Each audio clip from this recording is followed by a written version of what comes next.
very crude. I don't care if you hit the broadside. Do you feel the same way I do? When I first watched Star Trek TOS on my family's old black and white TV, I wasn't just watching a show. I was stepping into a world my childhood imagination never wanted to leave. Back then, the moment the Enterprise's whoosh came through the crackling speaker, the whole family would stop dinner, pull their chairs closer, and wait to see what kind of acrobatics Captain Kirk would perform. How many times Spock would raise an eyebrow, or which variation of "I'm a doctor, not a..." McCoy would sigh out in familiar frustration. Those moments, even when the picture flared and the audio warped, were strangely beautiful. But what I didn't know, and perhaps neither did you, is that behind all that grandeur were countless mistakes and forbidden scenes that viewers of the time never saw. A kiss deemed morally unacceptable, a banned prop that forced an entire episode to be rewritten. A torture scene erased within 24 hours, all of them once buried by Star Trek during the 1960s. Today, we're reopening those backstage doors and uncovering 15 mistakes, banned scenes, and the darkest secrets in the history of Star Trek TOS. 15. Charlie X, the turbolift. Quick change error on the Enterprise. Anyone who grew up with late 60s television remembers the thrill when Star Trek's opening theme began, followed by Captain Kirk stepping out of the turbolift confident stride. Studio lights catching the gold shimmer of his uniform. To viewers, it was just a familiar few seconds gone before you could think twice. But decades later, once HD restorations emerged, we discovered something bizarre in Charlie X. Kirk enters the turbolift wearing one uniform and exits wearing a completely different one. The scene is simple. Kirk and Charlie enter the turbolift and Kirk is in his usual gold command tunic. But just a second later, when the doors open again, that uniform has vanished, replaced by another version entirely. No wardrobe change, no transition shot, just a blink, and Kirk emerges as if he had just slid down Batman's bat pole. The mistake happens so fast that viewers watching on black and white TVs almost certainly never noticed. But in today's HD, the Enterprise turbolift suddenly looks like an accidental fashion change machine, easily one of the strangest magic tricks in the entire episode. 14. The kiss that terrified the network. Kirk and Uhura. Do you remember the first time you saw Uhura on screen? Confident, brilliant, moving with a lightness that somehow still radiated authority. She and Kirk had survived countless absurd situations together aboard the Enterprise, yet none of us, not even the network itself, suspected that one moment between them would make America hold its breath. In Plato's Stepchildren, 1968, Kirk and Uhura didn't just touch lips, they actually kissed deeply and directly. A real kiss between two actors with no camera trickery, no angled evasions. To modern viewers, it's only a few seconds of film, but at the time, it was the equivalent of tossing a match into the powder keg of American television. This was the first interracial kiss ever broadcast nationwide, and NBC was so terrified that they nearly erased it from history. A mistake in the literal sense, the crew deliberately filmed it, so NBC would have no alternative but one that became one of the boldest and most consequential moments in US television history. 13. Uhura's memory is erased, but she's completely fine the next episode, The Changeling. There are images of Uhura that stay with you, even when you close your eyes, sitting upright at the console. Earpiece pressed close, her voice, soft yet precise as she communicated with an entire galaxy beyond the stars. To many viewers, Uhura wasn't just the communications officer, she was the embodiment of calm intelligence and absolute professionalism, on a bridge, always pulled taut like a string. That's why the twist in The Changeling stunned so many. Nomad scans her mind, wipes out every memory she has, leaving Uhura so empty she must relearn the alphabet. We watch her sound out letters and form words like a child starting from zero. Narratively, this is a trauma at the scale of your entire life, shattered, a radical reset for any character. Yet, only a few episodes later, on the Enterprise bridge, Uhura is back in her seat, back in full command of her skills without a single reference to what happened. No trauma, no recovery arc, not even a passing comment. The series treats the tragedy as if it were merely a forgotten afternoon nap. It's the kind of mega continuity glitch only 1960s television would dare a catastrophe that should destroy a life solved simply by tuning in next week. 12. Red sequence. The Kirk torture scene deleted within 24 hours. I still remember being a kid watching Star Trek on TV while the boys in my neighbourhood argued endlessly about Kirk. Viewers back then were used to the idea of the hero who never falls a standard American television practically treated as law. None of us could ever imagine a scene where Kirk wasn't the invincible commander, but a man cornered, shaken, trembling under an unforgiving wash of red light. In Dagger of the Mind, we only see Kirk sitting beneath the neural neutralizer, a mind control device that looks rather tame. But few people know that the original version of this scene was completely different and so intense that NBC intervened immediately. In the unaired cut, Kirk is strapped tightly to the chair, red lights flashing in rapid pulses like an interrogation machine. And the camera holds a tight close-up on him for several long seconds, sweat-pouring eyes twitching violently, jaw locked in genuine panic. The most heartbreaking part was Helen Noel. In the original version, she stands right there, helpless and guilt-stricken, as she watches the man who trusted her being mentally crushed inch by inch. NBC screened the footage and instantly labelled it severe psychological torture, entirely unacceptable for primetime television. The result, the scene was wiped within 24 hours, and the neural neutralizer, originally far more terrifying, was rewritten into a much softer device in the broadcast version. 11. Kirk's tombstone has the wrong name, where no man has gone before. There's a strange kind of memory only early Star Trek fans truly understand, that feeling of pressing your face right up to the wooden TV cabinet, straining your eyes to read the smallest letters because everything danced inside a storm of static.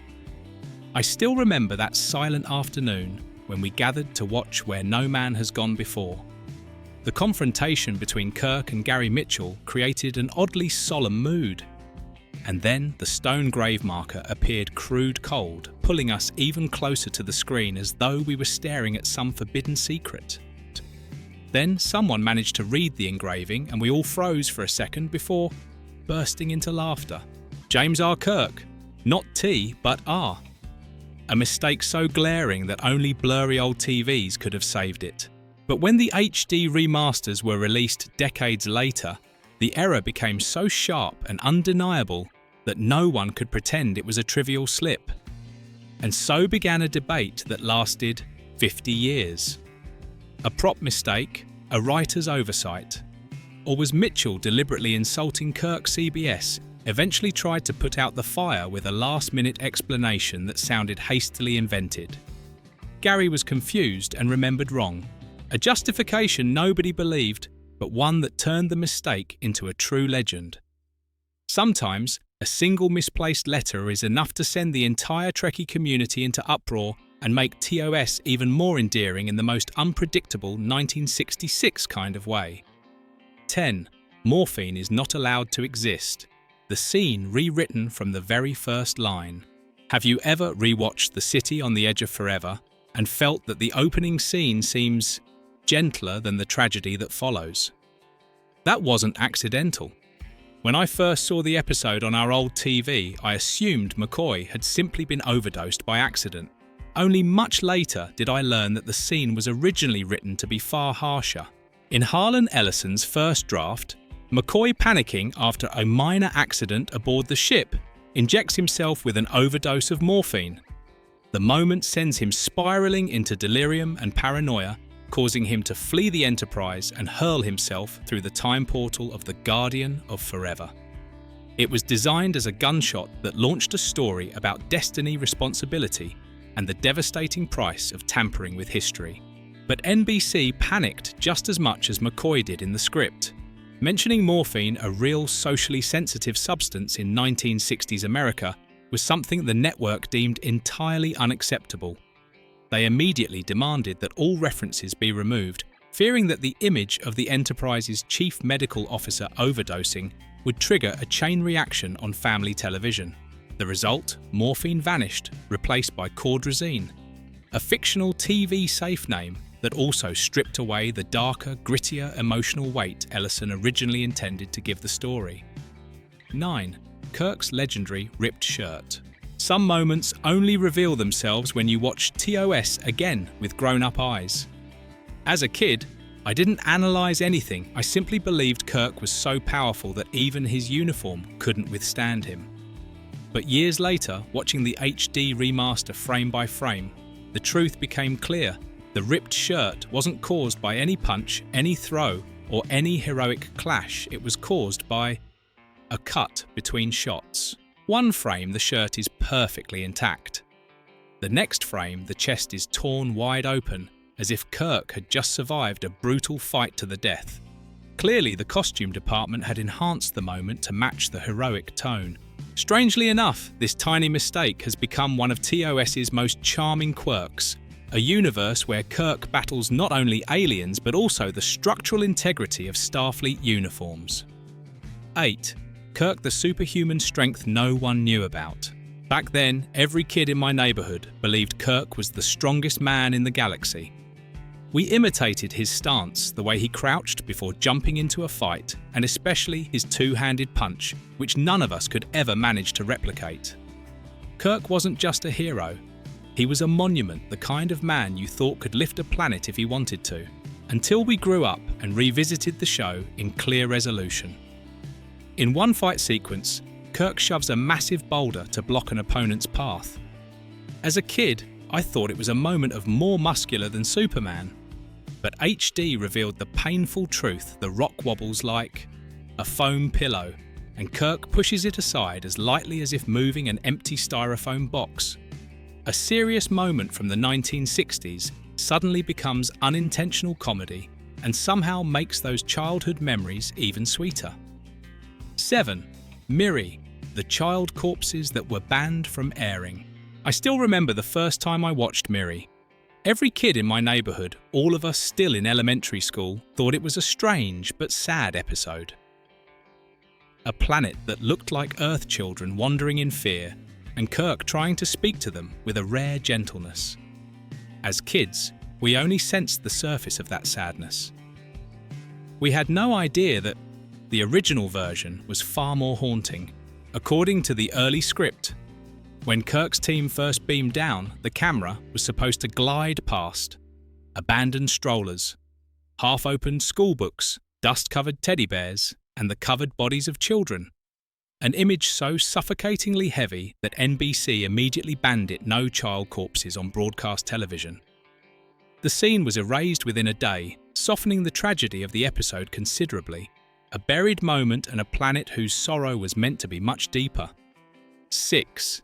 The Conscience of the King, a song that plays even though her mouth doesn't move. There are evenings I still remember vividly, the house lit only by a small TV buzzing with static, and yet whenever TOS aired, we all sat perfectly still, as if watching a real stage performance. Musical moments back then thrilled me like a live show, lights, voices, expressions, everything felt sacred in a wonderfully innocent way. But that beautiful memory collided with reality when I rewatched The Conscience of the King in HD. Ara begins to sing, except her mouth barely opens. The melody drags slowly while the final note rings out, even though her lips have already closed. As kids, our eyes never caught it. Watching now, it's impossible not to laugh. A scene once framed as dramatic suddenly becomes an accidental display of ventriloquist singing, and somehow the Klingon critique of human music starts to feel strangely valid. 5. Tomorrow is Yesterday, a screen that looks like wrinkled paper. Do you remember how awestruck you felt the first time you saw the Enterprise's view screen? For kids back then, myself included, it was technology beyond imagination. Sharp, smooth, futuristic enough to make my family's TV look like a tin box. But the HD remaster gently breaks the illusion in a surprisingly handmade way. In Tomorrow is Yesterday, there's a moment when the camera pans across the main view screen, and if you look closely, that advanced 23rd century display is wrinkled like crumpled paper. The studio lights reveal every tiny crease, making the screen look no different from a painted sheet of cardboard. A small but charming mistake, a reminder that Star Trek built its future out of cheap materials but priceless imagination. 4. Where no man has gone before, a camera rig visible right on the bridge. I still remember being a kid and watching the Enterprise bridge appear on screen. The whole room seemed to brighten. We used to argue about who got to play Sulu, who got to be Scotty, and who was lucky enough to sit in Kirk's chair. To our childhood minds, the bridge was perfect, clean, futuristic, immune to flaws. And yet, many years later, the HD version cracked that illusion, in Where No Man Has Gone Before. When the camera pans past Mitchell and Kelso viewers today, can clearly spot something that absolutely does not belong to the 23rd century. A large camera and a bundle of cables lying right on the bridge floor. In the blurry old broadcasts, nobody saw anything, but HD misses nothing. It's a mistake that should have been cut, yet now stands as an endearing reminder of a time when Star Trek was still learning how to build an entire universe out of tape and enthusiasm. 3. Stunt doubles revealed, when HD betrayed our childhoods. I can still remember those quiet evenings, the whole neighbourhood silent, except for the faint sound of Star Trek drifting from house to house. Back then, the picture was so blurry that Kirk's face sometimes smeared each time he turned his head. But none of us cared. To us, Kirk always did his own jumps, his own fights, his own universe-saving acrobatics. Then years later, HD arrived like a pane of clear glass, stripping away the haze of childhood. The first time I saw a stunt double's face appear plainly on screen, I froze, not out of disappointment but from the shock of discovering a secret we kids never had eyes sharp enough to catch. Those familiar spins, those signature punches turned out to be performed by different people. A revelation that makes you laugh and also reminds you that sometimes the most beautiful things are the ones you once couldn't see. 2. Return of the Archons, the episode with a whole collection of adorable mistakes. I once rewatched Return of the Archons after many years, and the funniest part was feeling betrayed by my own memory. In my childhood mind, the episode was dark, mysterious, carrying a mild horror tone that made me hold my breath.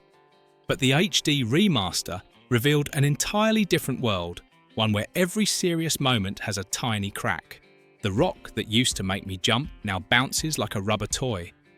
A menacing door vanishes from the frame as if someone simply removed it for convenience. And the funniest detail of all, an actor covers his ears several seconds before the attack sound effect actually plays. The episode that once scared me now makes me laugh the loudest. And strangely, that only makes me love TOS even more. 1. A zombie makes room for the film crew, the most adorable TOS mistake. I still remember watching this episode for the first time as a tiny kid, terrified by the sick, zombie-like figures wandering the strange planet. To a child's eyes, it was suffocatingly intense, a dead land hollow people, and Kirk's team weaving through danger. But in the HD restoration, the scene instantly becomes hilariously absurd. A zombie lies motionless in the middle of the path, blocking the characters. But the moment the film crew approaches, she lifts her leg gently, politely to let them pass, then settles back into position as if nothing happened. A moment meant to be frightening turns into a display of professional courtesy, collapsing the scene's seriousness in a single second. And it's exactly these tiny mistakes that make TOS more lovable than ever. The funny thing, and also the beautiful thing about looking back at early Star Trek, is realizing this.